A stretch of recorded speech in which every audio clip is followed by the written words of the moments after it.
নমস্কার, এএস কুকিংয়ে তোমাদের সবাইকে স্বাগত। আজ তোমাদের বানিয়ে দেখাবো সয়াবিনের তরকারি।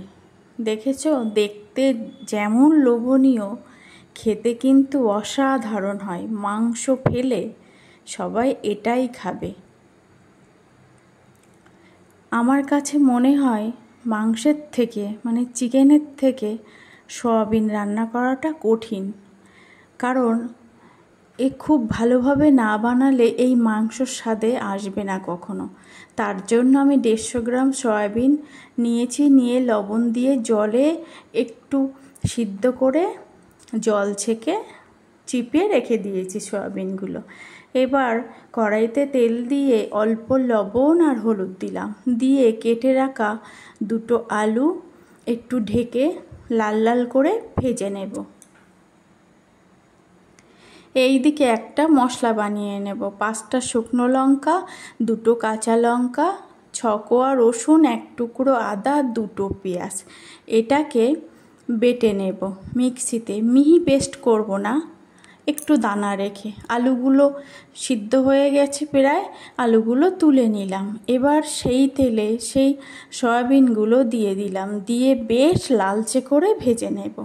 এই তেলে লবণ আর হলুদ দিলে আলুটাও সুন্দর হয়, সয়াবিনের ভিতরেও লবণ হলুদ ঢুকে যায়। লাল লাল করে সয়াবিনটা তুলে নিলাম।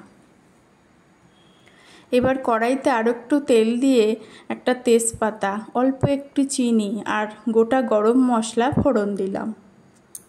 গরম মশলার সাথে দিয়েছি হাফ জয়িত্রীর ফুল, দিয়ে সেই মিক্সিতে বাটা সেগুলো দিয়ে জল দিয়ে দিলাম। মিক্সিং জারটা ধুয়ে জলটা দিয়ে পরিমাণ মতো দেব হলুদ আর লবণ আর হাফ টমেটো কুচি, আর দেব 2 চা চামচ মতো টমেটো সস। টমেটো দিয়েছি, আর সসটা দিলে এই সয়াবিনের দারুণ একটা টেস্ট আসে। আর দেব 1 চা চামচ কাশ্মীরি লাল লঙ্কার গুঁড়ো, আর দেব 3 ভাগের 2 ভাগ ধনিয়া গুঁড়ো, আর হাফ চা চামচ দেব জিরের গুঁড়ো। এগুলো দিয়ে সুন্দর করে মশলাটাকে কষাবো। হাফ চা চামচের একটু কম হিং দিয়ে। অবশ্যই সয়াবিন রান্নাতে একটু হিং দিলে না টেস্টটা খুব দারুণ হয়। এবার যত কষানোটা ভালো হবে, সয়াবিনের টেস্টটা কিন্তু ততটাই ভালো হবে। পেঁয়াজ, রসুন, আদার কাঁচা গন্ধ যতক্ষণ না ছেড়ে যাবে পুরোপুরি, ততক্ষণ কষাতে হবে।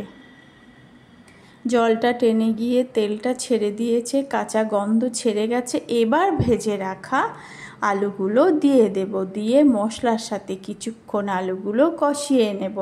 এই কষাতে কষাতেই আলুগুলো সিদ্ধ হয়ে আসবে। এবার সেই ভেজে রাখা সয়াবিনগুলো দিয়ে দেব, দিয়ে অল্প একটু জল দেব।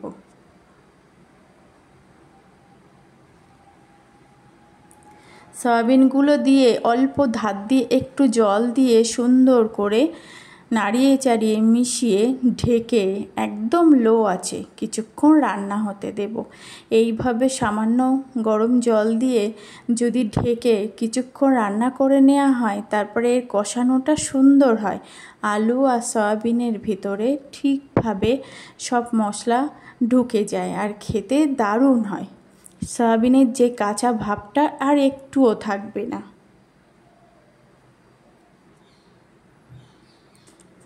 ভিডিওটা সম্পূর্ণ দেখার অনুরোধ রইল একটা লাইক দিয়ে। ভালো লাগলে অবশ্যই লাইক, শেয়ার, কমেন্ট করে জানিও কেমন হলো, আর সাবস্ক্রাইব করে পাশে থাকার অনুরোধ রইল সকল বন্ধুদের। দেখেছো, জলটা টেনে গিয়ে তেলটা যখন ছেড়ে দিয়েছে, কি সুন্দর এই জলটা দেওয়ার ফলে না বেশ মাখো মাখো একটা ভাবটা এসে যায় সয়াবিনের ভেতরে। এইবার পরিমাণ মতো গরম জল দিলাম। যেহেতু এটা সয়াবিন কষা, আলু সয়াবিন, ঝোলটা বেশি হবে না, অল্পই হবে। চিকেন কষা যেমন হয় না, এরকমই। জলটা দিয়ে ঢেকে লো টু মিডিয়াম আছে আমি 10 মিনিট মতো রান্না করে নেব। ঢাকনা খুলে আবার লবণ ঝাল ঠিক মতো চেখে নেব। আর একটা থেকে দুটো আলু ফাটিয়ে দেব, তাহলে গ্রেভিটা খুব সুন্দর হবে।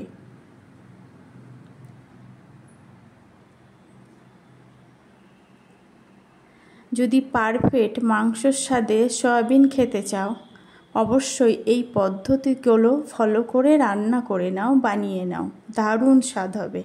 সব শেষে এবার লবণ ঝাল চেখে দিলাম শাহি গরম মশলা 1/2 চা চামচ, আর দিলাম 2 চা চামচ ঘি আর অল্প ধনিয়া পাতা কুচি।